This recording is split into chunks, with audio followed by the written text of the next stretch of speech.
దేవుని పరిశుద్ధ నామమునకు సమస్త మహిమా ఘనత ప్రభావములు కలుగునుగాక. ప్రభు అయిన యేసుక్రీస్తు నామమున కూడి వచ్చిన మీ అందరికీ నా హృదయపూర్వక వందనాలు తెలియపరుస్తున్నాను. చదవబడినటువంటి వాక్య భాగంలో రోమిలికి రాయబడిన పత్రిక 14వ అధ్యాయంలో ఈ విషయాలను గత 2 వారాలుగా మనం ధ్యానం చేస్తూ ఉన్నాం. అది మరి తీర్పు తీర్చకూడదు అనే విషయాన్ని ప్రాముఖ్యంగా మనము గత 2 వారాలుగా ధ్యానం చేస్తూ ఉన్నాం. తీర్పు దేవుడే తీరుస్తాడు. మనము మన తోటి సహోదరులకు తీర్పు తీర్చడానికి మనం ఎవరము అనే విషయాన్ని భక్తుడు ఇక్కడ ప్రస్తావిస్తున్నాడు. నీ తోటి పరుని సేవకునికి తీర్పు తీర్చుటకు నీవు ఎవడవు అనే మాటను రాస్తా ఆఖరి వచనములో 10వ వచనము ఆఖరి భాగంలో ఈ మాట రాస్తా ఉన్నాడు. మనమందరము దేవుని న్యాయపీఠం ఎదుట నిలిచేటువంటి ఒక దినము రాబోతూ ఉంది. కాబట్టి ఆయన న్యాయపీఠం ఎదుట నిలిచినప్పుడు దేవుడే ప్రతి వానికి వాని క్రియల చొప్పున తీర్పు తీర్చేటువంటి వాడన్నాడని మనం నేర్చుకుని ఉన్నాం. ప్రాముఖ్యంగా 5 తీర్పులు గురించి మనం నేర్చుకున్నాం. విశ్వాసులకు మరి ఒకటే ఒక ఆ తీర్పు, అది క్రీస్తు న్యాయపీఠం ఎదుట మంచి వారు చేసినటువంటి విశ్వాసమును కొరకు, వారు పడినటువంటి శ్రమను కొరకు, వారికి రివార్డ్స్ కొరకు దేవుడు ఈ తీర్పును ఇచ్చేటువంటి వాడై ఉన్నాడని మనం చూసాం. యూదులకును మరి అన్యజనులకును సంఘము ఎత్తబడిన తర్వాత మరి వారికి మరి రక్షణ కొరకైనటువంటి తీర్పు యోవేలు గ్రంథంలో మనం నేర్చుకుని ఉన్నాం. గొర్రెలలో నుండి మేకలలో నుండి గొర్రెలను వేరుపరిచి మేకలకు ఇచ్చేటువంటి తీర్పు మత్తయి సువార్త 25వ అధ్యాయంలో మనం నేర్చుకుని ఉన్నాం. సాతానుడికి మరి అతని అనుచరులకు ప్రకటన గ్రంథంలో మరి ప్రభు తీర్పు తీర్చినటువంటి విధానాన్ని ప్రకటన గ్రంథంలో నేర్చుకుని ఉన్నాం. చివరాఖరి తీర్పు ధవళ సింహాసనపు తీర్పు ఎదుట ప్రతి మానవుడు, విశ్వసించని ప్రతి మానవుడు కూడా అక్కడ నిలబడతాడు. దేవుడు అప్పుడు వాని క్రియలు చొప్పున వారికి డిగ్రీస్ ఆఫ్ పనిష్మెంట్ ఉంటుంది అనే విషయాన్ని మనము నేర్చుకుని ఉన్నాం. పిల్లలు, విశ్వసించిన వారికైతే డిగ్రీస్ ఆఫ్ రివార్డ్, ఎవరెవరికి ఎటువంటి ఆధిక్యత ఇవ్వాలి, ఎటువంటి మహిమ ఇవ్వాలి అనేటువంటిది ఆయన తేల్చాడు. అదే విశ్వసించిన వారికైతే ఎవరికెవరికి ఎంతటి పనిష్మెంట్ ఇవ్వాలనేటువంటిది ఆయన ధవళ సింహాసనపు మీద మరి కూర్చున్నటువంటి క్రీస్తు ప్రభువారు ఆ జడ్జిమెంట్ని ఇచ్చేటువంటి వారై ఉన్నారు. కాబట్టి ఆ తీర్పులోనికి మనం రాకుండా ఉన్నట్లుగా మరి విశ్వసించిన వారి ఆ కోవలో మనం ఉండాలని మరి ప్రభువు మనల్ని కోరుకుంటా ఉన్నాడు. అంతేకాదు మరి విశ్వాసము విషయమై మరి మనం తీసుకునేటువంటి నిర్ణయాలు కొన్ని మరి మన తోటి వారికి అభ్యంతరకరంగా ఉండకూడదు అనే విషయాలు ప్రాముఖ్యంగా ఈ 10 వచనాల్లో కూడా మనం చూడగలుగుతూ ఉన్నాం. ఈ 10 వచనాల యొక్క భావం ఏంటంటే, దేవుడు నీకు ఇచ్చిన స్వేచ్ఛను నువ్వు దుర్వినియోగపరచుకోకూడదు. ఉపయోగించుకునేటువంటి స్వేచ్ఛను కూడా అది నీ తోటి వ్యక్తులకు లేకపోతే నీ పొరుగు వారికి ఆ స్వేచ్ఛ ఒకవేళ ఇబ్బందికరంగా, ఆటంకంగా లేకపోతే అతనికి అభ్యంతరకరంగా ఉంటే నీ స్వేచ్ఛను నీవు వినియోగించకపోవడమే మంచిది అన్నట్లుగా ఈ వాక్యము రాయబడతా ఉంది. ప్రియులారా, పాత నిబంధన గ్రంథంలో లేవియా కాండంలో 11వ అధ్యాయమును మనము పరిశీలన చేసినట్లయితే, మీరు ఇంటికి వెళ్ళి చదవండి. ఒక ఇశ్రాయేలీయుడు ఏమేమి తినవచ్చు, ఏమేమి తినకూడదు అనేటువంటి ఫుడ్ లాస్ అక్కడ ఇవ్వబడ్డాయి. తినవలసినటువంటి పదార్థాలు, తినకూడని పదార్థాలు అని ఒక లిస్టును అక్కడ ఇవ్వబడుతూ ఉన్నాయి. ఎందుకు ఈ లిస్ట్ ఇవ్వాలి? మొత్తం అన్నీ చేశాడు కదా దేవుడే. అందులో ఒకటి మంచిది, ఒకటి చెడ్డది, తినచ్చు అనేటువంటిది, తినకూడదు అనేటువంటిది ఎందుకు ఇలాగా ప్రత్యేకంగా చేశాడు అనేది మనం ఒకసారి ప్రశ్న వేసుకుంటే, దేవుడు ఇశ్రాయేలీయుల్ని మిగిలిన జనాంగములో నుండి ఆయన ఏం చేశాడంటే ప్రత్యేకపరిచాడు. ఏర్పరచుకున్నాడు. ఏర్పరచుకొనిన జనాంగము, ప్రత్యేకింపబడిన జనాంగముగా ఇశ్రాయేలీయుల్ని చేసుకున్నట్లుగా మనం చూస్తున్నాం. ఇలాంటిదే మరొక విభజనను మనం చూస్తే, సెపరేషన్ని చూస్తే నాజరైట్ లా అనేటువంటిది ఒకటి ఉంది. ఒక వ్యక్తి నాజీరు చేయబడినటువంటి ఒక వ్యక్తి ఉంటే ఆ వ్యక్తికి కొన్ని ప్రత్యేకమైనటువంటి నియమాలు ఆ వ్యక్తికి వర్తిస్తాయి. సంసోన్ని మనం చూస్తే సంసోను దేవుడికి నాజీరు చేయబడినటువంటి వ్యక్తి అని సంసోను గురించి మనం చదువుతాం. అతను అలాంటి వ్యక్తులు చేయవలసినవి చేయకూడనివి అని కొన్ని నిర్దిష్టంగా కొన్ని ప్రమాణాలు దేవుడు అక్కడ రాయించడం మనం చూస్తూ ఉన్నాం. అతడు ఆ ద్రాక్షారసాన్ని త్రాగకూడదు, చనిపోయినటువంటి శవాల్ని అతడు ముట్టకూడదు, ఆ హెయిర్కి సవరము కటింగ్ వేయించుకోకూడదు. ఇలాగా కొన్ని నియమ నిబంధనలు ఒక నజీరు చేయబడినటువంటి వ్యక్తికి ఇవ్వబడినట్లుగా మనం చూస్తూ ఉన్నాం. అంటే మిగిలిన వ్యక్తుల్లో నుండి ఒక వ్యక్తిని ఏర్పరచుకున్నప్పుడు దేవుడు ఆ వ్యక్తికి కావలసినటువంటి కొన్ని లక్షణాలు, లేకపోతే ఆ వ్యక్తికి పాటించాల్సిన కొన్ని నియమ నిబంధనలు దేవుడు పొందుపరిచినటువంటి ఆ సందర్భాలు మనం చూస్తూ ఉన్నాం. ఆ న్యాయాధిపతుల్లో మనం చూడగలుగుతాం సంసోను గురించినటువంటి జన్మము ఆ క్రమంలో అతడి కొరకు రాయించినటువంటి అంశాల్లో ఇవి మనం చూస్తాం. అలాగా ఇశ్రాయేలీయుల్ని కూడా దేవుడు ఏం చేశాడంటే ఒక జనాంగముగా దేవుడు ఇశ్రాయేలు ప్రజల్ని ఏర్పాటు చేసుకున్నాడు.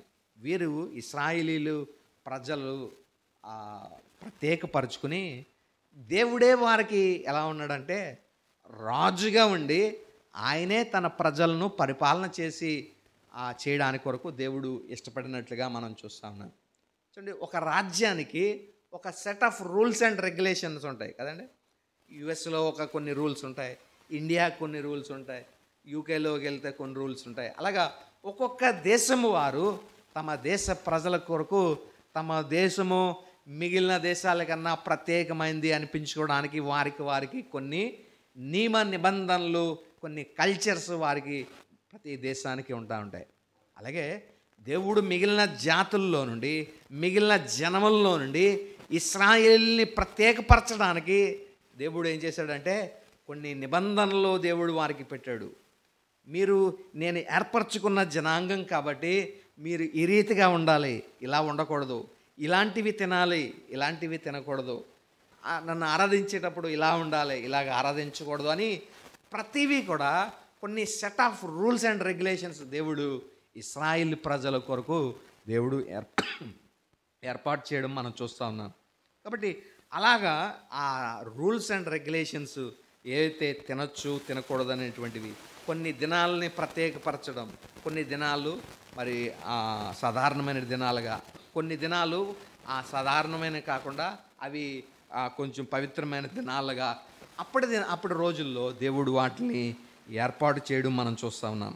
అయితే కాలక్రమేణా ఈ ధర్మశాస్త్రాన్ని దేవుడు ఏం చేశాడు, నిర్వీర్యం చేశాడు. లేదా ధర్మశాస్త్రాన్ని తీసివేసి ధర్మశాస్త్రానికి బదులుగా ఆయన 3వ అధ్యాయంలో మనం చూస్తే విశ్వాసము ద్వారా ఒక వ్యక్తి నీతిమంతుడిగా అవుతాడు. దేవునితోటి సంబంధం కలిగి ఉండాలంటే ఒక వ్యక్తి ధర్మశాస్త్రం ద్వారా కాకుండా ధర్మశాస్త్రానికి వేరుగా దేవుని నీతిని బయలుపరచబడుతుంది. అది క్రీస్తు యేసునందలి విశ్వాస మూలమునదై నమ్ము ప్రతి వానికి కలుగు దేవుని నీతి అయి ఉన్నదని 3వ అధ్యాయము 20-21 వచనాల్లో మనం చదువుతూ ఉన్నాం. కాబట్టి ఈ ధర్మశాస్త్రాన్ని దేవుడు అంతమొందించినటువంటి ఆ స్థితిని, ఆ ముగింపు పలికినటువంటి స్థితిని మనం చూస్తూ ఉన్నాం. ఎలాగ మనం చెప్పగలుగుతాం ధర్మశాస్త్రాన్ని దేవుడు ముగించి వేశాడని మనం చూస్తే, అపోస్తుల కార్యాల్లో మనం చూసినప్పుడు 10వ అధ్యాయంలో మనం ఈ మాటలు మనం చదువుతాం. కొర్నేలి ఆ సంఘటన అక్కడ మనకి ఇవ్వబడతా ఉంటుంది. కొర్నేలి గురించిన ప్రస్తావన. ఆ కొర్నేలి అతడు చేస్తున్నటువంటి ప్రార్థనలు అన్నీ కూడా దేవుని సన్నిధికి ధూపం వలె చేరిని అని చెప్తూ, నీకు రక్షణ గురించినటువంటి కొన్ని మాటలు తెలియచెప్పడానికి నువ్వు పలానా ప్రదేశానికి వెళ్ళి అక్కడ మరి ఆ సీమోను అనేటువంటి పేతురు ఉంటాడు, అతను నువ్వు పిలువు నంపించుకొని దేవదూత ద్వారా అతనికి వర్తమానము పంపబడుతుంది. అయితే వారు పనివారు వెళ్తారు పేతురును తీసుకురావడానికి. అయితే అక్కడ పేతురు మేడ పైనుండి ఒక దర్శనాన్ని అతడు చూస్తున్నటువంటి విషయాన్ని మనం చూస్తూ ఉన్నాం. ఏంటి ఆ విషయం అంటే ఒక తెర ఆకాశం నుండి దింపబడింది. ఆ తెర మీద చతుష్పాద జంతువులన్నీ కూడా దేవుడు అక్కడ చూపిస్తూ ఉన్నాడు. చూపించి ఆ పేతురుతో అంటా ఉన్నాడు, వీటిని నువ్వు చంపుకొని తినుమని దేవుడు వానికి చెప్పినప్పుడు పేతురు అనేటువంటి ఆ మాటలు మనం చూస్తే నిషిద్ధమైనది అపవిత్రమైనది ఏదైనాను నేనెన్నడను తినలేదని అంటే యూదులకు ఒక ఆచారము అప్పటికి కూడా ఉంది. క్రీస్తు ప్రభు వారు వచ్చిన దినాల్లో కూడా ఈ ఆచారాలు కొనసాగుతూ ఉన్నాయి. ఏంటి ఆ ఆచారాలు అంటే నిషిద్ధమైనవి అని కొన్ని ఉన్నాయి, తినవలసినవి కొన్ని ఉన్నాయి. నిషిద్ధమైనవి అంటే తినకూడనటువంటి ఏదైతే ఉన్నాయో వాటిని ప్రభు ఇప్పుడు ఏమని చెప్తా ఉన్నాడంటే వీటిని కూడా నీవు చంపుకొని తిను అనేటువంటి ఆ అంశాన్ని దేవుడు సెలవిచ్చినట్లుగా మనం చూస్తూ ఉన్నాం ప్రియులారా. అయితే ఇక్కడ మనం దేవుడు చెప్తున్నటువంటి మాట ఏంటంటే దేవుడు పవిత్రము చేసిన వాటిని నీవు నిషిద్ధముగా ఎంచవద్దని మరలా రెండవ మారు ఆ శబ్దం అతనికి వినబడెను. ఇప్పుడు ఏమిటంట, దేవుడు వాటిని పవిత్రపరిచినటువంటి వాటిని నీవు నిషిద్ధమైన దానిగా ఎంచవద్దు. అంటే ఒక విధానంగా మనం చూస్తే సృష్టి ఆరంభంలో దేవుడు ఈ జాతులన్నిటినీ తయారు చేసిన తర్వాత, జంతువులన్నీ తయారు చేసిన తర్వాత మానవులు చేసినటువంటి పాపము భూమి మీద ప్రబలమైపోయిన తర్వాత దేవుడు భూమి మీదకి జలప్రళయాన్ని తీసుకొచ్చాడు కదండి. నోవాహు దినముల్లో మనం చూస్తే భూమి మీద ఉన్న సమస్తాన్ని కూడా దేవుడు మొత్తం క్లీన్ స్వీప్గా ఆయన తుడిచిపెట్టేశాడు. అయితే వరద తగ్గిపోయిన తర్వాత నోవాహు యొక్క కుటుంబ సభ్యులు 8 మంది వారు బయటకు వచ్చారు. బయటకు వచ్చిన తర్వాత ఇప్పుడు వీరికి ఆహారం ఎక్కడి నుంచి వస్తుంది? వారు బయటకు వచ్చిన తర్వాత వీరికి ఆహారం ఏంటి? ఖచ్చితంగా ఈ జంతువుల్లోనే వీటిలో ఒకదాన్ని వీరు సంహరించి తినాల్సినటువంటి పరిస్థితి. అక్కడ మనం చూస్తే తినాల్సినవి ఇవి, తినకూడనివి ఇవి అని ఏమీ దేవుడు క్రైటీరియా ఏమీ పెట్టలేదు. ప్రతిదీ తినడానికి అనుకూలమైనదే అన్నట్లుగా దేవుడు అక్కడ వారిని తినటానికి అనుమతినిచ్చినట్లుగా మనం చూస్తూ ఉన్నాం. కాబట్టి అక్కడ తినొచ్చు, తినకూడదని నిషిద్ధమైనవి, మరి తినదగినవి అనేటువంటి క్రైటీరియా ఏమీ అక్కడ ఇవ్వలేదు. ఎక్కడొచ్చింది ఈ క్రైటీరియా? తినాల్సినవి, తినకూడదనివి, నిషిద్ధమైనవి అని ఎప్పుడు పెట్టాడంటే దేవుడు ఇశ్రాయేలీయుల్ని ఏర్పాటు చేసుకున్న తర్వాత వారు ఒక ప్రత్యేకమైన జనాంగంగా ఉండడం కొరకు ప్రత్యేకమైన ఆహార నియమాలు వారి కొరకు నిర్దేశించి ఉన్నాడు. కాబట్టి వారికి ఇవి తినచ్చు, ఇవి తినకూడదు, ఇవి నిషిద్ధమైనవి, ఇవి తినవలసినవి అని ఒక నియమం పెట్టి దేవుడు వారికి తినకూడనివి అని కొన్ని వాటిని నిషిద్ధపరిచినట్లుగా మనం చూస్తూ ఉన్నాం. అయితే ఈ లాలో మనం చెప్పినట్లుగా నిషిద్ధం అంటే అవేమీ పాడైపోయినవి కాదు, లేదా అవి తినడం వల్ల ఒక వ్యక్తి అపవిత్రుడైతే అపవిత్రత ఆ శరీర సంబంధమైన బాహ్య క్రియ కానీ అంతరంగమందు మరి ఇతడు ఏ రకమైనటువంటి అపవిత్రత ఉండదు అనేటువంటి విషయాన్ని మనం జ్ఞాపకం చేసుకోవాలి. చాలా నియమాలను మనము ఆలోచన చేస్తే, ఉదాహరణకు ఒక కుష్ఠరోగి ఉన్నాడంటే కుష్ఠరోగి ఉండాల్సిన ప్రదేశము ఊరి పాలెము వెలుపల వారు నివసించవలసిన వారై ఉన్నారు. ఒకవేళ ఆ కుష్ఠరోగిని ఏదైనా తెలియక ఎవరన్నా ఒక వ్యక్తి సమీపిస్తుంటే ఆ వ్యక్తి ఏమని చెప్పాలంటే అపవిత్రును అన్క్లీన్ అని అతడు చెప్తా ఉండాలి. అంటే అప్పుడు అతను అర్థం చేసుకుంటాడు ఏంటంటే, ఓహో వీడు కుష్ఠరోగేమో అని అర్థం చేసుకుని దగ్గరికి రాకుండా దూరం నుంచి వెళ్ళిపోవడం జరుగుతూ ఉంటుంది. అంటే ఇతను అన్క్లీన్, అపవిత్రుణ్ణి అని చెప్పడం యొక్క ఉద్దేశం ఏంటి? నిజంగానే ఆత్మలో ఇతడు అన్క్లీన్గా ఉన్నాడా? స్పిరిచువల్ అన్క్లీన్నెస్ కాదు ఇక్కడ మాట్లాడేది, శరీరపరమంగా అయినటువంటిది, బాహ్యపరమైనటువంటి అన్క్లీన్నెస్. ఈ రోగము అంటు రోగం కాబట్టి, ఇది అంటుకునేటువంటి ప్రమాదం ఉంది కాబట్టి నేను అపవిత్రునిగా ఉన్నాను అని తను తాను తెలియచెప్పడమే. కాబట్టి ఒక శరీరాన్ని, శవాన్ని ముట్టుకున్నటువంటి ఒక వ్యక్తి అపవిత్రుడవుతాడు అనే మాట రాయబడడం, దాని ఉద్దేశం ఏంటంటే, మరి సొంత వ్యక్తులు తండ్రో లేదా తల్లో చనిపోతే ముట్టుకోరా, అది అలాగా శవాన్ని ముట్టుకొని పాతి పెట్టేటువంటి ఆ పరిస్థితుల్లో మరి ఇతడు అపవిత్రుడైపోయాడంటే దీని అర్థం ఏంటి? ఇతడు అంతరంగంగా అపవిత్రత కాదు, కానీ ఇది శరీరపరంగా ఇతనికి కొంత అపవిత్రత ఏర్పడింది. శరీరము, ఆ శవం ఉన్న ఆ బాడీలో అది డికంపోజ్ అవుతూ ఉంటుంది, దాని ద్వారా ఇతనికి కొంత మలినము అయిపోతుంది అనేటువంటి రీతిలోనే మరి ఆలోచన చేసి అది అన్క్లీన్నెస్గా భావించారు. కానీ ఇదేమి లేకపోతే పవిత్రతకి పరిశుద్ధతకి సంబంధించిన అన్క్లీన్నెస్ కాదు, కానీ బాహ్యపరమైనటువంటి అన్క్లీన్నెస్ అనేటువంటి విషయము మనము జ్ఞాపం చేసుకోవాల్సిన వారమైనా. కాబట్టి ఏ నియమము దేవుడు పెట్టినా అది నిషిద్ధమైనది, లేకపోతే ఇది తినదగినది, లేకపోతే ఇది పవిత్రము, ఇది అపవిత్రము అని దేవుడు ఎంచితే అది బాహ్యపరమైనటువంటిదే కానీ అంతరంగాన్ని మరి ప్రభావితం చేసేది కాదు అనేటువంటిది మనము జ్ఞాపకం చేసుకోవాల్సిన వారమైనా. అందుకనే ప్రభు కూడా ఒక చోట ఈ మాట చెప్తూ ఉంటాడు, ఏంటంటే మీరు అంత చాలా అజ్ఞానంగా ప్రవర్తిస్తున్నారేంటి? ఒక మనిషిని అపవిత్రపరిచేది బాహ్యము నుండి, వెలుపల నుండి లోపలికి వెళ్ళేది కాదు, కానీ లోపల నుండి బయటికి వచ్చేదే మనిషిని అపవిత్రపరుస్తుంది. లోపల నుండి బయటికి వెళ్ళేది, బయట నుండి లోపలికి వెళ్ళేదేంటి? మనం తీసుకునేటువంటి ఆహారం. ఈ ఆహారాల వల్ల ఒక వ్యక్తి అపవిత్రపరచబడ్డాడు. ఆహారం తినడం వల్ల ఏ వ్యక్తి అపవిత్రపరచబడ్డాడు, కానీ అతని అంతరంగంలో ఉన్న కుళ్ళు, కపటము, ఈ ఆలోచనలో నెరవేర్చుకోవడానికి అతను చేసే ఏ క్రియలైతే ఉన్నాయో అవి ఒక వ్యక్తిని అపవిత్రపరుస్తాయి అని దేవుడు తెలియపరచడాన్ని మనం చూస్తూ ఉన్నాం ప్రియులారా.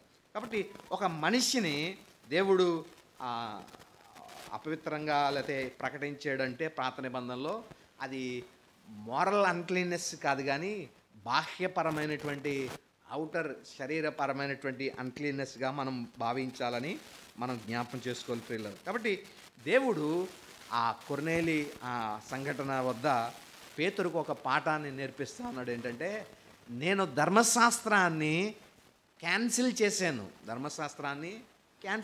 కాబట్టి ఇప్పుడు ఒక తినే వస్తువు లేకపోతే తినే ఐటము అది పవిత్రమైందా అపవిత్రమైందా అనేటువంటిది ఇక ఏమీ లేదు.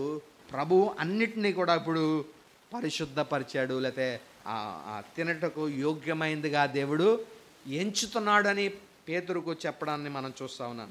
కాబట్టి ప్రియులారా, ఇక్కడ మనం చూస్తే యూదుడనేక గ్రీసు దేశస్థుడు అనేటువంటి భేదమిక లేకుండా దేవుడు సర్వమును సమానముగా దేవుడు ఎంచుతా ఉన్నాడు. తినేటువంటి విషయాల్లో ఇది తినచ్చు, ఇది తినకూడదు అనేటువంటి నియమాలు ఇక మీదట లేవు అనేది మనము జ్ఞాపకం చేసుకోవాలి ప్రియులారా. అయితే కొన్నిసార్లు కొన్ని ఆహారము తినడము కొంతమందికి ఇబ్బంది అవ్వచ్చు. అయితే నీకున్నటువంటి ఆ స్వాతంత్రాన్ని బట్టి నీవు అన్నీ తినే వ్యక్తివి అయి ఉండొచ్చు. సపోజ్ నేను అన్నీ తినేటువంటి వ్యక్తిని అయితే నేను నా స్వాతంత్రాన్ని ప్రతి ఐటమ్ని కృతజ్ఞతాస్తుతులు చెల్లించి నేను తినేయగలుగుతాను. అయితే నా ప్రక్కన ఉన్నటువంటి ఆ వ్యక్తి అతడు కొంచెం విశ్వాసములో అల్పంగా ఉన్నాడు, లేకపోతే తక్కువ విశ్వాసములో ఉన్నాడు. ఇది తినచ్చు, ఇది తినకూడదు అనే అభిప్రాయాల్లో అతడు ఉన్నప్పుడు నేనేం చేయాలి? అతన్ని బట్టి నా స్వాతంత్రాన్ని నేను వినియోగించుకోకుండా అతని నిమిత్తము నేను తినకుండా ఉండాలి. వాస్తవానికి నేను అన్నీ తినేచ్చు, కానీ బలహీనమైనటువంటి ఆ సహోదరుని బట్టి తినకుండా నేను కొన్నిసార్లు ఉండేటువంటి ఆ పరిస్థితిని ఇక్కడ మనం చూస్తూ ఉన్నాం ప్రియుల. కాబట్టి ఇక్కడ నియమాలు ఎలా ఉన్నాయంటే, ఒకడు రెండవ వచనంలో ఒకడు సమస్తమును తినవచ్చని నమ్ముచున్నాడు, మరి ఒకడు బలహీనుడై ఉండి కూరగాయలనే తినుచున్నాడు. ఒకడేమో మొత్తం అన్నీ తినేయచ్చు, ఏ భేదం లేదు, అన్నీ దేవుడు పరిశుద్ధపరిచినవే, అన్నీ తినేయచ్చు అనే బలమైన విశ్వాసంలో ఉంటున్నాడు. మరొకడు బలహీనుడై ఉండి కూరగాయలనే తినుచున్నాడు. అంటే వారి యొక్క బ్యాక్గ్రౌండ్ ఆ విధంగా రాబడింది కాబట్టి అక్కడి నుండి వచ్చిన వాళ్ళు ఈ కూరగాయలు మాత్రమే తినాలని భావించినటువంటి వారు ఇప్పుడు వీరి దగ్గర నేను అన్నీ తినేచ్చు అని చెప్పి ఆ శాకాహారి వద్ద నేను మాంసం తినేస్తా పక్కన కూర్చున్నప్పుడు అతనికి కొన్నిసార్లు అభ్యంతరకరంగా నేను ఉండొచ్చు, లేదా అతడు వాంతి చేసుకుని లేదా బాబా ఇలాగా తినేస్తున్నారని మనల్ని బట్టి తన యొక్క విశ్వాసము బలహీనపడేటువంటి పరిస్థితి ఏర్పడుతుంది. కాబట్టి నేను నా స్వాతంత్రాన్ని అక్కడ వినియోగించుకొనకుండా అతని కోసం నేను కూడా ఒకవేళ వెజిటేరియన్గా మార్చి వెజిటేబుల్ విషయాలను ఐటమ్స్ని నేను తినే అవకాశము ఉంటుంది పిల్లల. మరొకడు దినాలను ఆచరించేటువంటి ఆ పరిస్థితి. తినేటువంటి వాడు 3వ వచనంలో మనం చదివితే, తినువాడు తినని వాడిని తృణీకరింపకూడదు. నువ్వేంటి మడికట్టుకుని కూర్చున్నావు, అన్నీ తినేచ్చని ప్రభు చెప్తుంటే ఎందుకని అతన్ని బలవంతం చేస్తూ ఉంటాం, వేసుకో ట్రై చేయపర్లేదని. అయితే ఈ తినేటువంటి వాడు తినని వాడిని బలవంతం చేయకూడదు, తినని వాడు తినేవాడిని చూసి ఇది మొత్తం వేసేస్తున్నాడు అని చెప్పి వాడికి తీర్పు తీర్చకూడదు. ఇలా చేస్తున్నా అలా తినేస్తున్నాడు ఇలా తినేస్తున్నాడని ఆ తినేవాడిని తిననివాడు తీర్పు తీర్చకూడదు, తినేవాడు తినని వాడిని బలవంతం చేయకూడదు అని చెప్తూ, మనం ఏ వ్యక్తికి ఎవరో తినినా నువ్వు పర్లేదు, తినకపోయినా ఏం ప్రాబ్లం లేదు, తినినా తినకపోయినా ఇవన్నీ దేవుని దృష్టిలో మనం ఇతరులకు తీర్పు తీర్చకూడదు. నీవు తింటే ఒకవేళ నీ తిండిని బట్టి లేకపోతే నీవు తినే ఆ క్రమాన్ని బట్టి ఇతరులు అభ్యంతర పడకుండానట్లుగా నీవు తిను. ఒకవేళ నీవు తినకూడనటువంటి వ్యక్తి అయితే మరి ఆ విధంగానే నీవు తినకుండా ఉండడానికి ఉండు, అంతేగాని తినేవాన్ని నీవు జడ్జి చేయొద్దు అనేటువంటి మాటలు చెప్తూ దినముల కొరకు ఇక్కడ రాయబడతా ఉన్నాయి. 5వ వచనంలో రాస్తే, ఒకడు ఒక దినము కంటే మరి ఒక దినమును మంచి దినమని ఎంచుచున్నాడు, మరి ఒకడు ప్రతి దినమును సమానంగా ఎంచుచున్నాడు. చూడండి, ఇక్కడ 2 రకాలైనటువంటి దినాలు. అప్పటి కాలంలో కూడా కొన్ని దినములను దేవుడు ప్రత్యేకపరచడం మనం చూస్తా ఉన్నాం. మిగిలిన 6 దినముల్లో నుండి దేవుడు ఒక దినాన్ని దేవుడు ప్రత్యేకపరిచాడు. అది సబ్బాతు అనే విషయాన్ని మనం చూస్తూ ఉన్నాం. విశ్రాంతి దినముగా దేవుడు చేశాడు. మిగిలిన 6 దినముల్లో ఉండి ఒక దినాన్ని ప్రత్యేకం చేశాడు. అయితే కాలక్రమేణా ఆ సబ్బాతు ఆచరణ కూడా ధర్మశాస్త్రము అంతమొందడం బట్టి సబ్బాతు దినము కూడా అంతమైంది. కాబట్టి ఇప్పుడు 7 దినములు కూడా ప్రాముఖ్యమైనటువంటివే, సమానమైనటువంటివే. ఒక దినము దీనికన్నా ఒక దినము ఎక్కువ, దీనికన్నా దినము ఒక దినము తక్కువ అని చెప్పుకోవడానికి ఏమీ లేదు. ప్రస్తుత దినముల్లో ప్రతి దినము సమానమే. ఏ రోజు దేవునికి వర్షిప్ చేయొచ్చు? శుక్రవారం మంచిదా, ఆదివారం మంచిదా, శనివారం మంచిదా అంటే నీకు ఏ రోజు కుదురుతుందో ఆ రోజు ఆరాధించు అనే అటువంటి విషయాన్ని మనం జ్ఞాపకం చేసుకోవాలి. చాలామంది క్రైస్తవులు చాలా ఈ రీసెంట్ కాలంలో ఇబ్బంది పడిన ఒక అంశం ఏంటంటే ఈ సండేని హాలిడేగా తీసేస్తారని వేరే ఒక దినం ఏదో హాలిడే ఇస్తారు. ఏం పోయింది? ఏ రోజు సెలవు అవుతుందో ఆ రోజే పెడతాం. అంటే దేవుణ్ణి ఆరాధించడానికి ఈరోజు మంచిది, ఈరోజే చేయాలి ప్రార్థన అని ఎక్కడ లేదు. ప్రతి దినము దేవుడు సమానంగా మనం ఎంచుతున్నాం. కాబట్టి ఏ రోజు ఒక దినము కంటే ఒక దినము గొప్పదని లేకపోతే హెచ్చైనదని మనం ఎంచడానికి లేదు. ఒకడు అలా ఎంచేటువంటి వాడు ఒకప్పుడు ఉన్నారు.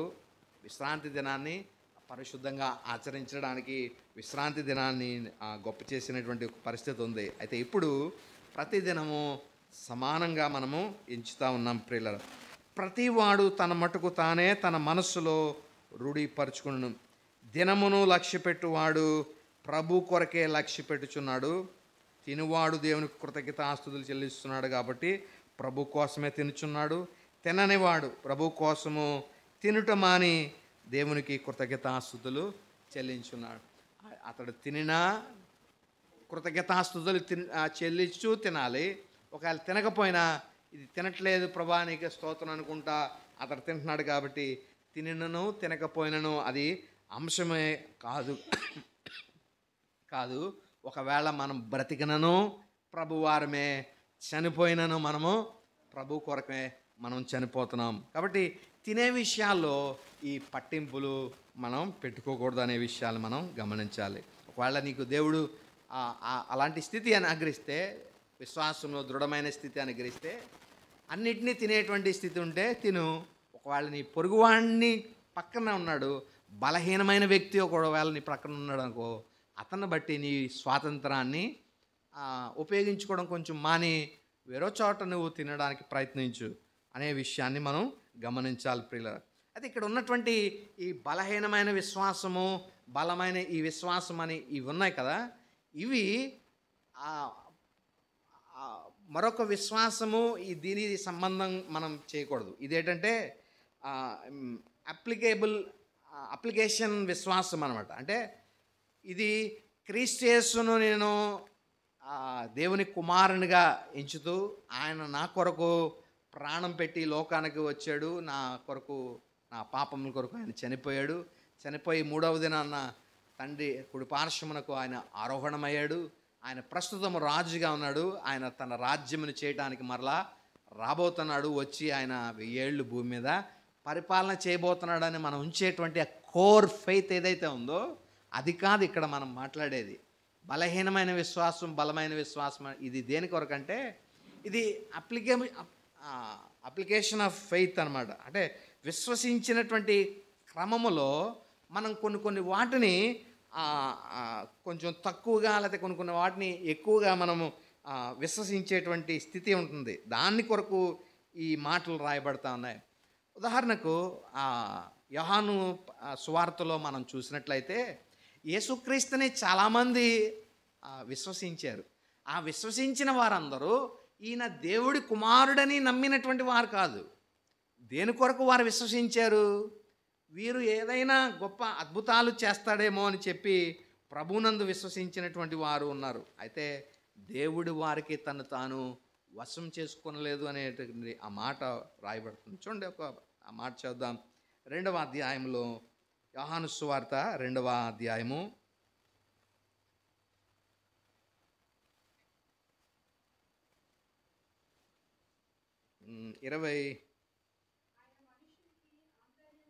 23వ వచనం నుంచి చదివితే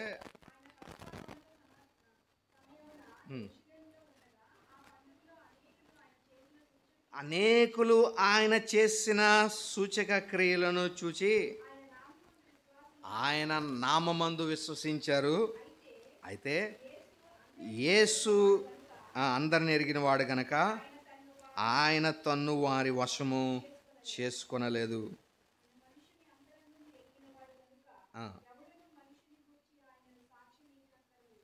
ఇక్కడ మనం చూస్తే ప్రియులారా, ఇక్కడ అనేకులు దేవుడు చేసిన కార్యాలను బట్టి, సూచక క్రియలను బట్టి దేవుణ్ణి వారు ఏం చేశారంట? విశ్వసించారు. ఇక్కడ ఉపయోగింపబడిన ఈ పదము విశ్వాసం అనేటువంటిది క్రీస్తు యేసు దేవుని కుమారుడు, ఆయన నా కొరకు భూమి మీదకి వచ్చాడు, ఈయన కొన్ని దినాల్లో నా కొరకు చనిపోతాడు, చనిపోయి తిరిగి లేచి పరమునకు మరలా ఆరోహణమైపోతాడు, ఆరోహణమైపోయిన వ్యక్తి మరలా తిరిగి వస్తాడు అనేటువంటి ఆ విశ్వాసం కాదు ఇక్కడ రాయబడుతున్నటువంటి ఈ విశ్వాసం. అంటే ఈయన సూచక క్రియలు చేయగలడు అనేటువంటి ఆ అంశం కొరకు ఇక్కడ రాయబడుతున్నట్లుగా మనం చూస్తూ ఉన్నాం. కాబట్టి అనేక మంది ఆయన చేసినటువంటి సూచక క్రియలను చూసి ఆయన నామమందు విశ్వాసం ఉంచారు. అయితే యేసు అందరినీ ఎరిగినవాడు కాబట్టి ఆయన తన్ను వారి వశము చేసుకొనలేదు. ఆయన తన్ను వారి వశం చేసుకోలేదు. మరి ఎవరి వశం చేసుకుంటాడు క్రీస్తు ప్రభువారు అని అంటే, ఈ అప్లికేషన్ ఫెయిత్ కాదు మనకి కావాల్సింది. ఆ కోర్ ఫెయిత్ ఏదైతే ఉందో, నిజమైనటువంటి విశ్వాసం, అది దేనికంటే దేవుని కుమారుడుగా క్రీస్తు యేసు దావీదు కుమారుడిగా ఈ లోకానికి వచ్చి మన కొరకు ప్రాణం పెట్టి మన పాపముల నిమిత్తము ఆయన చనిపోయి మూడవ దినాన మృత్యుంజయుడిగా తిరిగి లేచి తండ్రి కుడి పార్శ్వమునకు ఆరోహణమై ఆయన మరలా రాబోతున్నాడు అనేటువంటి ఈ విశ్వాసం ఏదైతే మనము ఉంచుతున్నామో ఆ విశ్వాసమును దేవుడు గణపరుస్తాడు. ఈ విశ్వాసము వీరు దేనికి విశ్వసిస్తున్నారంటే తమ కార్యాలని పొందుకోవడానికి, లేదా స్వస్థతలు పొందుకోవడానికి, లేదా వారికి దయాలు విడుదల కొరకు ప్రభువుని వారు ఎందుకొరకు విశ్వసించారంటే తమ కార్యములను జరిపించుకోవడానికి, లేదా ఆ స్వస్థతల కొరకు, లేదా దయముల నుండి విడుదల కొరకు మాత్రమే క్రీస్తు యేసునందు విశ్వసించినట్లుగా మనం చూస్తా ఉన్నాం. కాబట్టి ఇక్కడ కూడా ఈ విశ్వాసము కోర్ ఫెయిత్ కోసం కాదు ఇక్కడ మాట్లాడేది, అప్లికేషన్ ఫెయిత్ కోసం. ఒక వ్యక్తి అన్నీ తినచ్చని నమ్ముతాడు, ఒక వ్యక్తి దేవుడు ఇయే తినచ్చని చెప్పాడు, ఇయే తినాలి అని కొంతమంది నమ్ముతారు. అయితే ఈ ఫెయిత్ని మనం జడ్జ్ చేయకూడదు. ఇతడు నువ్వు అన్నీ తినచ్చని చెప్తుంటే నువ్వు తినకూడదు అని అంటున్నావు ఏంటి, ఈ సరైన విశ్వాసం లేదని ఆ వ్యక్తిని మనం జడ్జ్ చేయకూడదు. అతడు తనకున్న ప్రత్యక్షతను బట్టి, తనకున్న రెవల్యూషన్ బట్టి ఆ రకమైనగా అతడు విశ్వసిస్తూ ఉన్నాడు.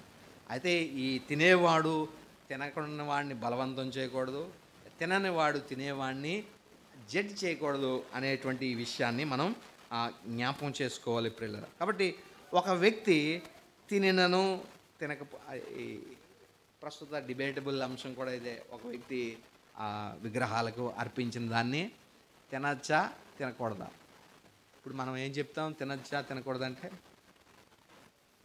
అండి. ఇప్పుడు అందుకే కదా ఈ క్రైస్తవుల మీద అంత వారు సువార్తకి మేము ఎప్పుడు వెళ్ళినా అలా చెప్పేది సువార్త చెప్తుంటే అంత బాగుంది కాదండి, మీరు ఎందుకండి మా ప్రసాదాలు పెడితే ఎందుకు తినరండి అండి, మేము ఏమన్నా ఉంటే తెచ్చేయండి అమ్మ తింటాం, ఆకలిస్తుంది అంటాం.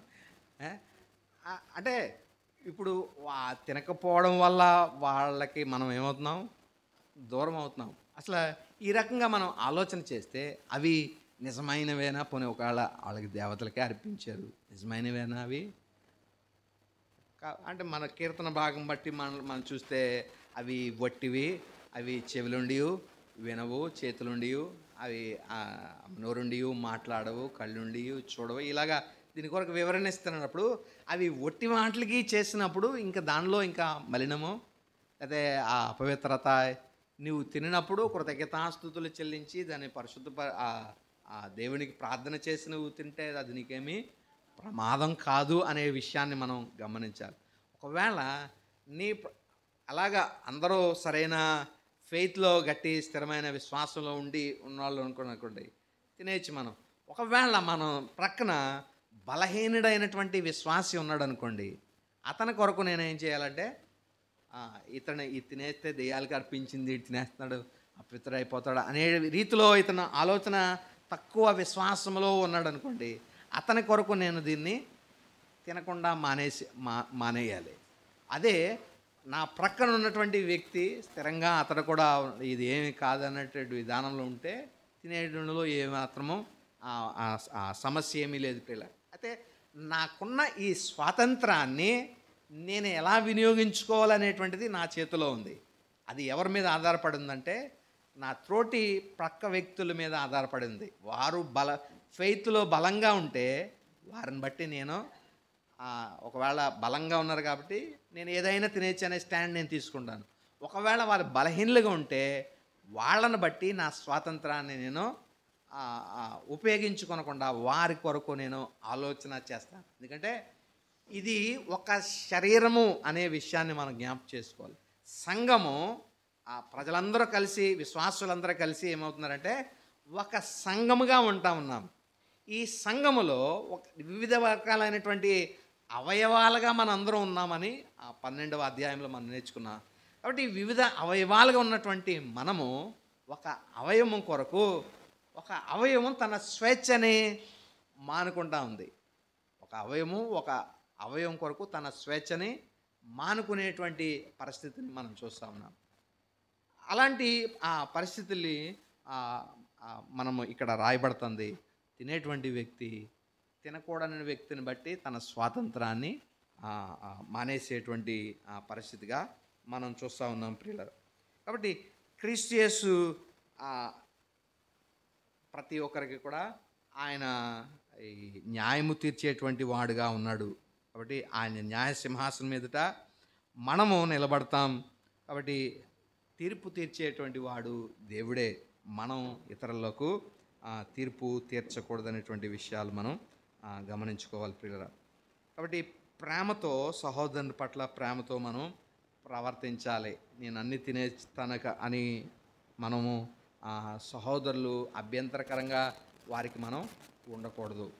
చూడండి, ఇలాంటి పరిస్థితి ఒకటి బైబిల్ గ్రంథంలో కూడా మనం చూస్తాం.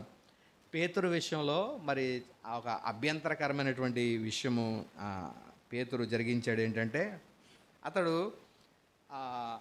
అన్యులతో కలిసి భోజనం చేస్తూ ఉన్నాడు. అన్యులతో కలిసి భోజనం చేస్తూ ఉన్నాడు. అయితే అప్పుడు యూదులు వచ్చారు. ఈ యూదులు రావడం చూసి పేతురు ఏం చేశాడంటే వారి దగ్గర నుండి లేచిపోయి వెళ్ళిపోయినట్లుగా మనం చూస్తూ ఉన్నాం. అంటే యూదులకి ఒక ఆచారము ఉంది.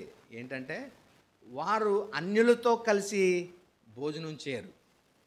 యూదులు ఇప్పటికీ కూడా యూదులు అన్యులతో కలిసి భోజనం చేయరు అన్నమాట.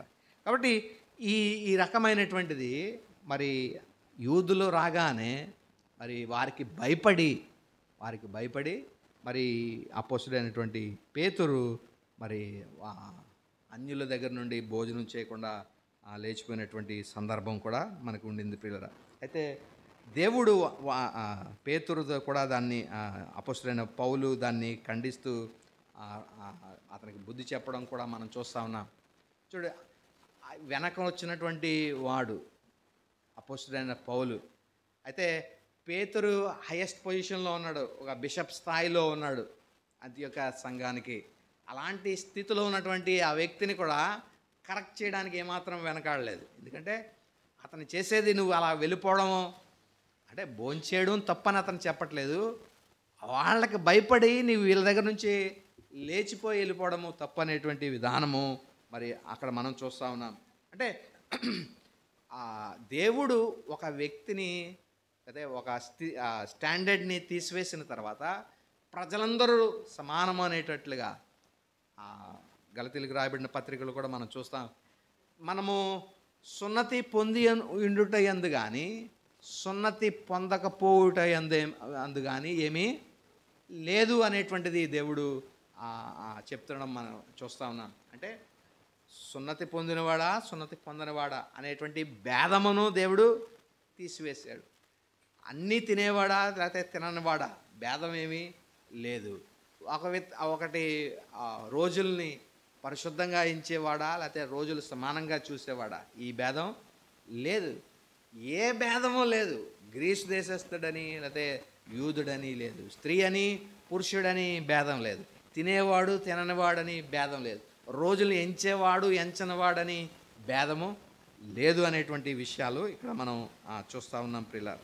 కాబట్టి ఈ ఆహార పదార్థాలను బట్టి మనము ఒకరిని తీర్పు తీర్చడం అనేటువంటిది చేయకూడదు అనేటువంటిది మనం ఇక్కడ చూస్తూ ఉన్నాం. చూడండి, గలతీలకు రాయబడిన పత్రిక నుండి 5వ అధ్యాయము 6వ వచనాన్ని మనం చూసినట్లయితే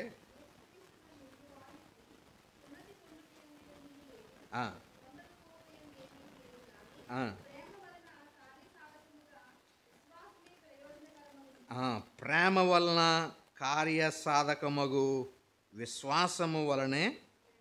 విశ్వాసమే ప్రయోజనకరమగును. కాబట్టి ప్రేమ తోటి వ్యక్తి ఎడల నువ్వు ప్రేమను కనపరిస్తే అతడు అభ్యంతర పడతానంటే నీవు అతని కొరకు నీవు నీ స్వాతంత్రాన్ని కూడా నీవు త్యాగం చేయగలుగుతావు. ఆడేమైతే మనకేంటి, నేను నా కడుపు అనుకున్నటువంటి వాడు పక్కనోడు అభ్యంతర పడినా పర్లేదు అనుకునేటువంటిది కాదు ఇక్కడ మనం చూస్తుంది.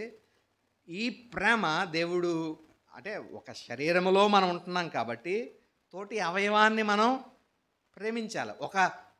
ఒక శరీరములో ఇన్ని అవయవాలు ఉంటే ఈ అవయవాలన్నీ కలిసి పనిచేస్తాయి కదా. ఇప్పుడు ఒక ఒక అవయవం ఒక అవయవానికి వ్యతిరేకంగా ఉంటుందా? నీకు భలే తగిలింది అని ఇంకొక ఆ శరీరం అనుకుంటుందా? ఒక అవయవం కనుక ఏదైనా సమస్య వస్తే శరీరం అంతా కూడా ఆ పెయిన్ని, బాధని భరిస్తూ ఉంటుంది. అలాగా ఒక శరీరంగా మనం ఉన్నప్పుడు ఒక తోటి ఆ వ్యక్తి నీ స్థితిని బట్టి అభ్యంతర పడితే, నీవు తినే పదార్థాలు బట్టి అభ్యంతర పడుతున్నాడంటే దాన్ని నీవు అతని ముందు తినకుండా ఉండడమే మంచిది. నీకున్నటువంటి స్వేచ్ఛను ఆ వ్యక్తి కొరకు, ఎందుకంటే అతడు నా శరీరంలో తోటి అవయవమే కాబట్టి, మనందరం క్రీస్తు శరీరంలో భాగస్థులమే కాబట్టి అతనికి మన ప్రేమను కనపరచాలి. ఎలాగంటే నా స్వేచ్ఛని నేను వినియోగించుకొనకుండా నా స్వేచ్ఛని నేను విత్డ్రా చేసుకుంటున్నట్టు. కాబట్టి అలాగా సున్నతి పొందడం వల్ల కానీ సున్నతి పొందకపోవడం వల్ల కానీ ఏమీ లేదు. సున్నతి పొందినా పొందకపోయినా క్రీస్తు యేసునందు మనందరం ఏదైతే విశ్వాసం ఉంచామో ఆ విశ్వాసం ప్రేమ వలన కార్యసాధకమగు విశ్వాసమే ప్రయోజనకరము. నీకు ఏది మంచిది? తినడమా మంచిది, తినకపోవడమా మంచిది? అంటే నీకు ఇతరుల ఎడల నీకున్నటువంటి ఆ ప్రేమ విశ్వాసం కనపరుస్తూ ఇతరుల ఎడల నువ్వు కనపరిచేటువంటి ఆ ప్రేమే కార్యసాధకంగా ఉంటుంది అనేటువంటి విషయాన్ని మనం జ్ఞాపకం చేసుకోవాలి ప్రియులు. కాబట్టి ఈ రోజులు ఎంచడములో ఏమీ లేదు, లేకపోతే తినడం తినకపోవడంలో ఏమీ లేదు.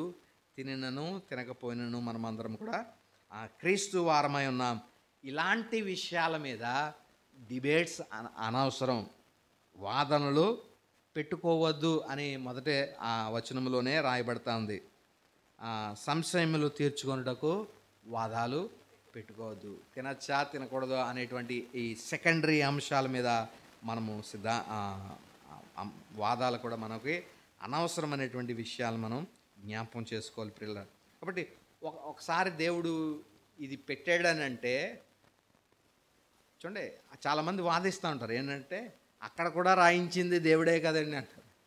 అంటే అది రాయించింది దేవుడే, దాని తర్వాత వచ్చిన ప్రత్యక్షత నేను ధర్మశాస్త్రాన్ని ముగిస్తున్నాను, లేకపోతే ఇప్పుడు నిషిద్ధమైంది ఏమీ లేదు, సమస్తాన్ని నేను పరిశుద్ధమైన దాన్ని నువ్వు అపవిత్రంగా ఎంచొద్దని పేతురుకి చెప్పడంలో అంతర్యం ఏంటంటే నేను ముందు ఇచ్చిన ఆ ప్రత్యక్షతను సెకండ్ ఇచ్చినటువంటి ప్రత్యక్షత ఇది మనం తీసుకోవాలి. అంటే దాన్ని ఏదైతే ధర్మశాస్త్రాన్ని దేవుడు ఇచ్చాడో ఆ ధర్మశాస్త్రాన్ని దేవుడు ప్రక్కన పెట్టేశాడు, లేదా దేన్ని అంత ముందుంచాడు. కాబట్టి దానిని ఇంకా పాటించేటువంటి విషయాన్ని మనం ఆచరణ చేయకూడదు అనేది మనం జ్ఞాపకం చేసుకోవాలి.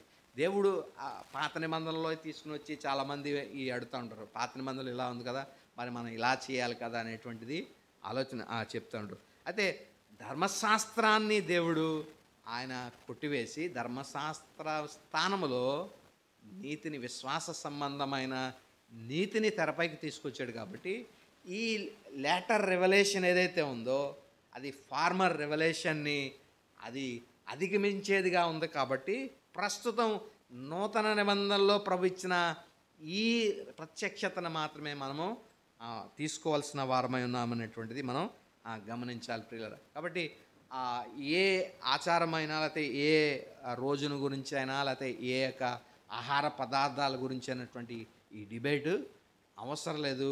ప్రస్తుత కాలమందు దేవుడిచ్చినటువంటి అంశాన్ని బట్టి ప్రతిదీ తినొచ్చు అనేటువంటి ఆ నియమాన్ని దేవుడిచ్చాడు. ఒకవేళ తింటావా కృతజ్ఞతాస్తుతులు చెల్లించి తిను, ఒకవేళ తినకపోతావా తినలేనందుకు నీకు కృతజ్ఞతాస్తుతులు అని దేవుని స్తుతించు, అందులో ఏమీ లేదు. అయితే తినేవాడు తినకూడని వాడిని, తినకూడని వాడు తినేవాడిని ఇలా ఒకడికొకడు జడ్జ్ చేసుకుని ఈ శరీరంలో విభాగాలు చేయకూడదు, లేకపోతే దేవుడి శరీరాన్ని విభజన చేయకూడదు అనేటువంటిది ఇక్కడ మనం నేర్చుకుంటా ఉన్నాం ప్రియుల. కాబట్టి ఈ రెండు రకాలైనటువంటి విభజన అయితే విశ్వాస స్థితులు ఈ చాట్లో మనం చూస్తూ ఉన్నాం. బలమైనటువంటి విశ్వాసి ఏమనుకుంటాడంటే అతడు ప్రతిదాన్ని తినొచ్చు అనేటువంటి విశ్వాసములో ఉన్నాడు. కాబట్టి అతడు ప్రతిరోజు సమానమే, ఏ రోజు దేవుడిని ఆరాధించినా పర్లేదు అనుకుంటాడు. ఏ ఆహారమైనా పర్లేదు తినొచ్చు అనేటువంటి విధానంలో అతడు ఆలోచన చేస్తాడు. బలహీనమైనటువంటి విశ్వాస అయితే అతడు పలానా తినకూడదు, శాకాహారమే తినాలని, లేకపోతే పలానా కొన్ని దినాలే పవిత్రమైనవి అని ఆలోచన చేసేటువంటి వాడుగా ఉంటాడు. అయితే వీళ్ళిద్దరిలో ఎవరు గొప్ప అనే ఆ మాటకు వస్తే తినేవాడు తిననివాడు ఇద్దరు దేవుని దృష్టిలో సమానంగానే ఉన్నారు. తినినను, అందుకని ఆ మాట 7వ వచనంలో రాయబడతా ఉంది, మనలో ఎవడును తన కోసమే బ్రతకుడు, ఎవడు తన కోసమే చనిపోడు. మనం బ్రతికినను ప్రభు కోసమే బతుకుతున్నాం, చనిపోయినను ప్రభు కోసమే. కాబట్టి మనం బ్రతికినను చనిపోయినను ప్రభు వారమై ఉన్నాం. తిని చనిపోయినా తినక చనిపోయినా ఎవరు ఏది చేసినా బ్రతికినా చనిపోయినా సరే మనందరము ప్రభు బిడలంగా మనం ఉన్నాము. కాబట్టి ఆయన మరి చనిపోయినను ప్రభు కోసమే మనం చనిపోతాం, బ్రతికినను ఆయన కోసమే బ్రతికే వారంగా ఉంటాం. కాబట్టి విభజన అనేటువంటిది సంఘంలో మరి ఆచారపరమైనటువంటి విషయాల మీద సంఘం విభాగింపబడకూడదు అనేటువంటి విషయాలు మనం జ్ఞాపకం చేసుకోవాలి. కొన్నిసార్లు ఇక్కడే క్రైస్తవ్యం కొంచెం వెనకబడిపోతూ ఉంటుంది. వ్యర్థమైన వాటి మీద ఇలాగా మరి మన సోదరులను కొంతమందిని మనం కోల్పోతూ ఉంటాం. అంటే కొంతమంది నువ్వు బొట్టెట్టుకునేలాగైతే సంఘంకి రావద్దమ్మా అని ఎవరన్నా అన్నారనుకోండి, అంటే వాళ్ళకి బొట్టు తీయడానికి ఇష్టం ఉండదు, సరే రావద్దన్నారని మానేసేటువంటి. ఇప్పుడు అది పెట్టుకున్నంత మాత్రాన, పెట్టుకోలేకపోయినంత మాత్రాన, పెట్టుకోలేని వాళ్ళందరూ డైరెక్ట్గా వెళ్ళిపోతారా? అంటే పెట్టుకున్న వాళ్ళందరూ విడిచిపెట్టేసి పెట్టుకోలేని వాళ్ళందరూ వెళ్ళిపోతారా? అది కాదు కదా. మనం క్రీస్తు యేసునందు విశ్వాసం మాత్రమే కదా, అది కదా కోర్ అంశం మనకి కావాల్సింది. కాబట్టి వ్యర్థమైన వాటిని లేకపోతే సెకండరీ విషయాల్ని ప్రాముఖ్యత చేసి దాన్ని ప్రభు చెంతకి రాకుండా అవి అడ్డగించడానికి ఏవి కూడా దేవుని సన్నిధికి ఏవి ఆటంకాలు కావు. ఇంకా చాలా విషయాలు మనం ఉంటా ఉన్నాయి. కొన్ని చర్చల్లో చాలా తెల్ల వైట్ డ్రెస్ వేసుకోవాలంట. ఇది కమ్యూనియన్ తీసుకోవాల్సిన సమయంలో వైట్ డ్రెస్ ఉండాలంట. వైట్ డ్రెస్ లేకపోతే అతనికి కమ్యూనియన్ లేదు, అంటే దేవుని శరీరంలో పాలి భాగస్థులు లేకుండా చేస్తారు. అంటే వైట్ డ్రెస్ వేసుకుంటే డైరెక్ట్గా పరలోకంకి వెళ్ళిపోయి మిగిలిన వాళ్ళందరూ కింద ఉండిపోతారా అంటే అది కాదు. అవి మానవులు ఏవేవో కట్టడాలు పెట్టేసి దాన్ని ఇంకా కఠినతరం చేయడానికి ఇవి ప్రయత్నం చేస్తూ ఉంటాం. కానీ అంశం ఏంటి అక్కడ? క్రీస్తు యేసు నీ కొరకు చనిపోయాడని నీ విశ్వసిస్తున్నావా? ఆయన తిరిగి లేపబడ్డాడని విశ్వసిస్తున్నావా? ఆయన మరలా నీ కొరకు రాబోతున్నాడు, నిన్ను తన రాజ్యంలో చేర్చుకోవడానికి, ఆయన నేను రక్షించడానికి రాబోతున్నాడనే అది కదా ప్రాముఖ్యమైన విశ్వాసం వ్యక్తిలో ఉండాల్సింది. నీవు ఏ కలర్ చీర కట్టుకుంటే నీకేంటి? నీకు హృదయంలో అంటే బాహ్య సంబంధమైనటువంటి వాటిని విషయంలో ఇవి దేవుని చెంతకు రావడానికి ఇవి అడ్డులుగా గోడలుగా పెట్టేసి మనము జనాల్ని ఫిల్టర్ చేయడము మంచి పని కానే కాదు. దీని విషయమై విభేదాలు మనం పెట్టుకోకూడదు. దీని విషయమై మనము ఏమంటాం, అక్కడ రాయబడినట్లుగా తీర్పు తీర్చకూడదు. మరి వాటి విషయమై మనము అభ్యంతరాలు కానీ లేదా సంశయాలు కానీ మనకి ఉండకూడదు, వాదాలు కానీ ఉండకూడదు, పెట్టుకోవద్దని దేవుని వాక్యం చెప్తుంది. కాబట్టి దేవుని దృష్టిలో అంటే ప్రభువే ఆయన అనుమతినిచ్చినప్పుడు వింటూ ఉంటాం కదా ఒక సూక్తి, దేవుడు వరం ఇచ్చిన పూజారి వరం ఇవ్వడం అన్నట్లుగా దేవుడే చేర్చుకోవడానికి ప్రజలందరినీ రెడీగా ఉంటే ఇక్కడ మాత్రం పూజారులు పాస్టర్ గారులు ప్రజల్ని ఫిల్టర్ చేసేటువంటి క్రమం వీళ్ళే డైరెక్ట్ పంపించినట్లుగా ఫీల్ అయిపోతారు ప్రజల్ని అండి. అలాంటిది ఇక్కడ మనకి అవసరం లేదనేటువంటి విషయాన్ని కూడా మనం గమనించాలి. కాబట్టి సంశయాలొద్దు, భేదాలొద్దు, వాదనలొద్దు. తినేవాడు బట్టి దేవునికి స్తోత్రం, తినకపోయినా దేవునికి స్తోత్రం, బ్రతికినా చనిపోయినా మనమందరం దేవుని వారమై ఉన్నామని జ్ఞాపకం చేసుకుని, ఒక్క శరీరం అని జ్ఞాపకం చేసుకుని, నీకున్న స్వాతంత్రాన్ని నీ పొరుగువాడిని ప్రక్కన ఎవడున్నాడని చూసి వాడిని బట్టి నీ స్వాతంత్రం వినియోగించుకో. అతడు బలమైన విశ్వాస అయితే అతను బట్టి నీవు అన్నీ తినొచ్చు, అన్నీ సరైన రోజులుగా ఎంచుకోవచ్చు. ఒకవేళ అతడు బలహీనుడైతే అతన్ని బట్టి నీవు తినకుండా, అతడు తిండ కాబట్టి అతని కోసం, అతన్ని ప్రేమించడం కోసం, అతను ఆ శరీరంలో ఒక అవయవం కాబట్టి, క్రీస్తు యేసు శరీరంలో అతడు కూడా తోటి అవయవం కాబట్టి అతని కోసం నేను నా స్వాతంత్రాన్ని త్యాగం చేసే వారంగా మనం ఉండాలి పిల్లలు. కాబట్టి వెత్తబడిన వాక్యం దేవుడు మన వినికిడిలో ఫలింపచేయనుగాక. చిన్న ప్రార్థన చేసుకుందాం. కృపాకరగరంగా మా ప్రియ పరలోకపు తండ్రి, మీ ఉన్నతమైన శ్రేష్టమైన అత్యున్నతమైన నామమునకు కృతజ్ఞతాస్తుతులు చెల్లిస్తా ఉన్నాం. నాయనా, మరి ఈ వాక్యం ద్వారా మీరు మాతో మాట్లాడారు. మేమందరము ఒక శరీరములో అవయవములుగా క్రీస్తు యేసు యొక్క సంఘముగా మేమందరము ఒక శరీరముగా ఉన్నామని మీరు మాకు తెలియపరుస్తూ ఉన్నారు. శరీరంలోని తోటి వ్యక్తి అభ్యంతరపడినప్పుడు అతన్ని మేము ప్రేమించే వారమైతే ఆ అభ్యంతర పడకుండానట్లుగా మా ప్రవర్తన ఉండాలి, మా ఆహార నియమాలు ఉండాలని మీరు వాక్యం ద్వారా తెలియపరిచారు తండ్రి. మరి మా స్వేచ్ఛను మరి నాన్న తండ్రి, మా తోటి వ్యక్తులను ఆధారం చేసుకుని మా స్వేచ్ఛను మేము వినియోగించుకోవాలని సెలవిచ్చిన విధానంకై మీకు స్తోత్రాలు. నానా తండ్రి, ఈ అభ్యంతరకరమైనటువంటి లేకపోతే నానా ఆ సెకండరీ సంబంధమైన విషయాలను మేము వాటిని మరి ప్రస్తావించి లేకపోతే వాటి మీద వాదములు పెట్టుకొని మా తోటి వ్యక్తులను మేము దూరం చేసుకునే వారంగా కాక, మీ యందు విశ్వసించిన ప్రతి ఒక్క వ్యక్తిని చేర్చుకొనడానికి మేమందరము సంసిద్ధంగా ఉండడానికి కృపను అనుగ్రహించమని ప్రార్థిస్తూ ఉన్నాం తండ్రి. మరి మీ ఒక దినమున మీ న్యాయపీఠం ఎదుట మేమందరమును నానా తండ్రి నిలబడవలసిన వారమై ఉన్నామని, లెక్క అప్పగించవలసిన వారమై ఉన్నామని మీ వాక్యమందు రాయించారు. కాబట్టి నానా ఆ విశ్వాసము కలిగినటువంటి వారంగా మేము ఉండడానికి, తోటి విశ్వాసుల ఎడల కూడా ప్రేమ కనపరిచేటువంటి కృపాభాగ్యాన్ని కూడి ఉన్న మా అందరికి అనుగ్రహించమని, విత్తబడిన వాక్యం మా వినికిడిలో ఫలింపచేయమని యేసుక్రీస్తు పరిశుద్ధ నామమున స్తుతించి ప్రార్థించి వేడుకొనుచున్నాం తండ్రి. ఆమేన్. మరి అలాగే